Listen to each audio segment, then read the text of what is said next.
ఇవాళ మీ అందరికీ తెలుసు తెలంగాణ రాష్ట్రంలో అనేక కళలతోని తెలంగాణ రాష్ట్రం తెచ్చుకున్నాం. మనం తెచ్చుకున్నాక 10 సంవత్సరాల్లో కొంత మేరకు పని చేసుకోగలిగినాం. కానీ ఇంకా జరగాల్సినటువంటి పనులు కొన్ని ఉన్నాయి. వాటి కోసం కూడా ప్రయత్నం చేయాలి. అనుకున్నవన్నీ ఇంకా జరగలేదు. వాటి కోసం ఖచ్చితంగా ప్రయత్నం చేయాలి. అయితే ఆనాడు బీఆర్ఎస్ గవర్నమెంట్లో కొంత పని జరిగితే ఇప్పుడు కాంగ్రెస్ వచ్చినాక మరీ దారుణమైన పరిస్థితి అయిపోయింది. ఎంత దారుణమైన పరిస్థితి ఉందంటే ఏదో నమ్మి నార వస్తే మొత్తం పుచ్చిపురుగులైనట్టున్న పరిస్థితి ఉన్నది. పెన్షన్ పెంచుతాం 2000 నుంచి 4000 అంటే ఓట్లేస్తే ఉన్న కాడికి మొత్తానికే పోయినటువంటి పరిస్థితి ఉన్నది. ఆనాడు బాగా మాట్లాడింది, ఒక రేషన్ కార్డు ఇస్తలేరు, మీరు ఒక ఈ పెన్షన్ ఇస్తలేరు, ఆ పెన్షన్ ఇస్తలేరు. కానీ ఇవాళ 2 ఏళ్లలో సేమ్ అదే పరిస్థితి ఉన్నటువంటిది ఉన్నది. కాబట్టి మా అక్క చెల్లెలందరూ నేను కోరేది ఒకటే, మనం ఎప్పుడైనా సరే మనకు కావాల్సింది గట్టిగా నిలదీసి అడిగితేనే అది సాధ్యమవుతుంది. అడిగేటోడు ఒకడు ఉండాలి. ఎప్పుడైనా కూడా అడిగేటోళ్ళు ఒకరు ఉంటే సమస్యలు మెల్లమెల్లగైనా పరిష్కారం అవుతాయి. బీఆర్ఎస్ 10 ఏళ్ళు ఉన్నా ఇంకా మన సమస్యలు అట్లనే ఉన్నాయి. ఇల్లు లేని వాళ్ళు ఇల్లు లేకుండానే ఉన్నారు. 10,000 ఆనాడు జీతం వస్తే ఈనాడు కూడా 10,000 జీతం వచ్చిన వాళ్ళు ఉన్నారు. ఆనాడు కూటికి దిక్కులేని వాళ్ళు ఉంటే ఈనాడు కూడా అదే పరిస్థితి ఉన్నది. దాంట్లో పెద్ద మార్పేం రాలేదు. ప్రభుత్వాలు మారుతున్నారు, నాయకులు మారుతున్నారు, కానీ మన పరిస్థితి మారతలేదు. మరి ఎందుకు మారతలేదు అని అడగాల్సిన సమయం వచ్చింది.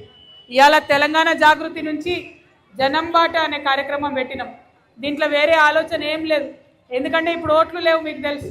ఇప్పుడు ఎలక్షన్ లేదు, మీ అందరికీ తెలుసు. కానీ జాగృతి నుండి మొత్తం తెలంగాణలో ఉన్న అన్ని జిల్లాలు, హైదరాబాద్, రంగారెడ్డి, మేడ్చల్ మొత్తం కూడా తిరుగుతూ ఉన్నాం. ఎందుకోసం? మన కోసం, మన సమస్యల కోసం, ముఖ్యంగా మన ఆడవాళ్ళకు ఉన్నటువంటి సమస్యల కోసమే తిరుగుతున్నాం. ఎందుకంటే నిలబడి ఒకరు అడగాలి, పెన్షన్ ఎందుకు ఇస్తలేరు, రేషన్ కార్డు ఎందుకు ఇస్తలేరు, భర్త చనిపోయిన వాళ్లకు కనీసం పెన్షన్ ఇయ్యరా, ఇటువంటి ప్రశ్న అడిగే వాళ్ళు ఒకరు ఉండాలి. ఆ అడిగే పని ఇవాళ నేను తీసుకున్నా అన్న విషయాన్ని మీ అందరికీ తెలియజేస్తున్నాం.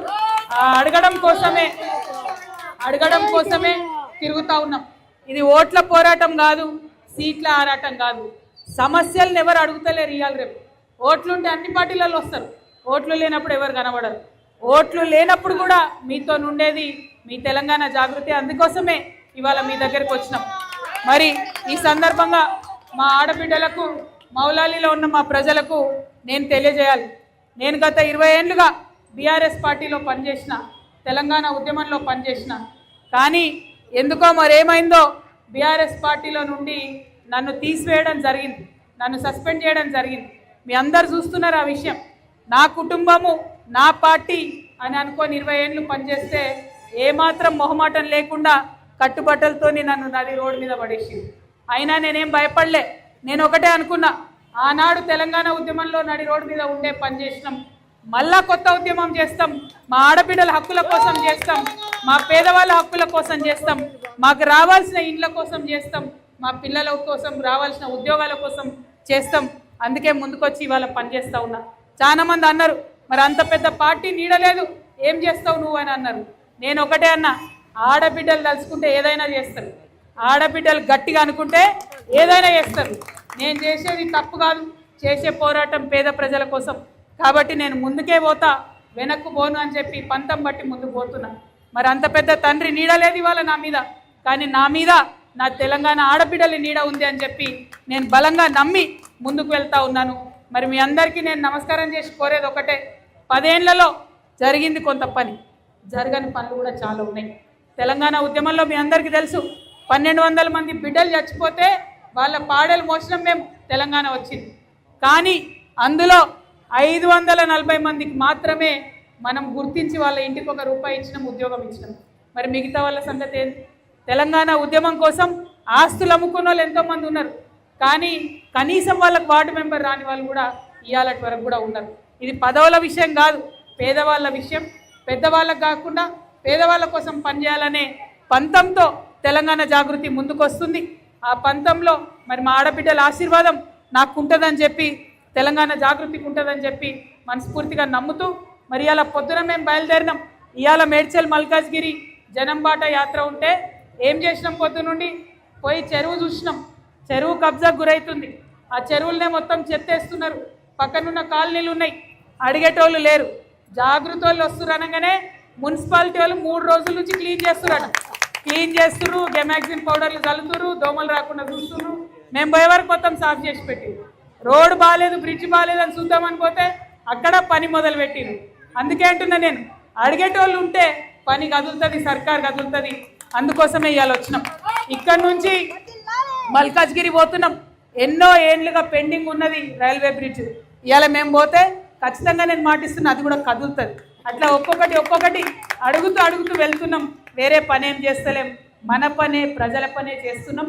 కాబట్టి ఈ పనిలో మీ ఆశీర్వాదం ఉండాలని కోరుతూ, మరి భవానీ గారైనా, మధు గారైనా, సుధాకర్ అయినా కూడా మరి అందరూ మీ మధ్యలో ఉండి పని చేయడానికే వాళ్ళకి నేను చెప్తా ఉన్నా. వేరే ఏం లేదు అడిగేది, మీ దగ్గరికే రావాలి, మీకోసమే పని చేయాలి. కాబట్టి మీ అందరికీ మళ్ళీ ఒకసారి బతుకమ్మలతోని 4 గంటలు వెయిట్ చేసిరట, క్షమించాలమ్మా, ఆలస్యమైంది, ఏమనుకోవద్దు. పొద్దు నుండి తిరుగుతూనే ఉన్నాం. మళ్ళీ ఒకసారి థ్యాంక్ యూ సో మచ్. జై తెలంగాణ, జై తెలంగాణ. ఇంకొక మాట అడగాలి, ఇక్కడ మీరందరూ ఆర్పీలు, మిఓఏలు, గ్రూప్లలో పనిచేసే మహిళలు ఉన్నారని చెప్తున్నారు. మరి మీ అందరు నేను కోరేది ఒకటే, మొత్తం అన్ని సర్వేలు మీరే చేస్తున్నారు, అన్ని పనులు మీరే చేస్తున్నారు, కానీ జీతాలు మాత్రం ఆర్పీలకు పెంచడం లేదు. ఆర్పీల జీతాలు పెంచాలని చెప్పి నేను డిమాండ్ చేస్తూ ఉన్నాను. అట్లనే ఎట్లయితే ఊర్లలో బతుకమ్మ చీరలు ఇచ్చిండ్రో, ఎన్నికలు అయిపోగానే హైదరాబాద్లో మహిళలందరికీ కూడా బతుకమ్మ చీరలు ఇవ్వాలి. అదేవిధంగా గ్రూప్లలో ఉన్న మహిళలకే కాదు, గ్రూప్లలో లేని వాళ్ళకు కూడా చీరలు ఇవ్వాలని చెప్పి నేను డిమాండ్ చేస్తున్నాను. మరి ఈ డిమాండ్లు ఇట్లాంటి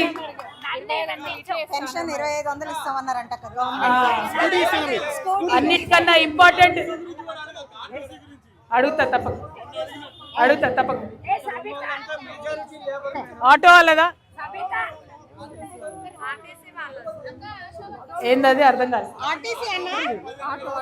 ఆర్టీసీయా? ఆటో ఒక్క నిమిషం. ఇంతమంది మన లేడీస్ ఉన్నారు, మీ అందరికి గుర్తుండాలి. రేవంత్ రెడ్డి గారు ఒక మాట ఇచ్చారు మనందరికీ, 2500 రూపాయలు ఇస్తామని చెప్పారు నెలకు. వచ్చిందా ఎవరికన్నా? ఆ ఎంత అక్కకు వచ్చినట్టు నాకు డౌట్ కొడుతుంది. పైకెత్తాలి మరి రాలే అని. వచ్చిందా? తులం బంగారం వచ్చిందా ఎవరికన్నా? మరి అడుగుదామా? నేను ఇంతకుముందు చెప్పలే, అడగంగానే రోడ్ వచ్చిందని. అట్లే అడిగితే 2500 కూడా వస్తాయి. ఖచ్చితంగా 2500 కోసం కూడా పోరాటం చేస్తాం. అట్లానే ఆటో అన్నదమ్ములు ఉన్నారు, వాళ్ళకు ఒకటే మాట చెప్పారు, సంవత్సరానికి 12,000 రూపాయలు ఇస్తామని ప్రభుత్వం చెప్పింది. ఫ్రీ బస్సు పెట్టిరు, ఆడబిడ్డలకు మంచిదే, కానీ ఆటో వాళ్ళకు కడుపు కొడుతున్నారు కాబట్టి వాళ్లకు 12,000 రూపాయలు సంవత్సరానికి ఇస్తామన్నారు. అన్నిటికన్నా ముఖ్యంగా ఆటో వెల్ఫేర్ బోర్డు పెట్టాలని చెప్పి నేను డిమాండ్ చేస్తూ ఉన్నాను. దానికోసం తప్పకుండా ప్రయత్నం చేస్తాం. మరి మా ఆర్టీసీ అన్నదమ్ములు కూడా అనేక సార్లు నేను చెప్పిన, ఉద్యోగాలకి వెళ్ళి తీసేసిన వాళ్ళని కూడా వెంటనే తీసుకోవాలని డిమాండ్ చేసినాం. నేనే పోయి ఎంటీ గారిని కలిసి వచ్చిన, మళ్ళీ కూడా వెళ్తా, మళ్ళీ కూడా కలుస్తా, మీరేం టెన్షన్ పడద్దు. తీసేసిన ఉద్యోగస్తుల్ని తీసుకునే వరకు కూడా ప్రయత్నం చేస్తా. మా ఆశా వర్కర్లు చూస్తున్నాను, మా సంగతి చెప్తలేదేందని. అంతకుముందు కూడా మిమ్మల్ని నేనే కదా ప్రగతి భవన్ తీసుకుపోయి భోజనం పెట్టించి 18,000 చేసుకున్నది. మళ్ళా పెంచుకోవాలి, మీకు జీతం పెరగాల్సిన అవసరం ఉంది. ఖచ్చితంగా ఎంత చేసినాంరా? 10,000కే వచ్చిందా? ఓకే, డెఫినెట్గా ఆశా వర్కర్లు ముందు నుండి కూడా ఆత్మీయులే.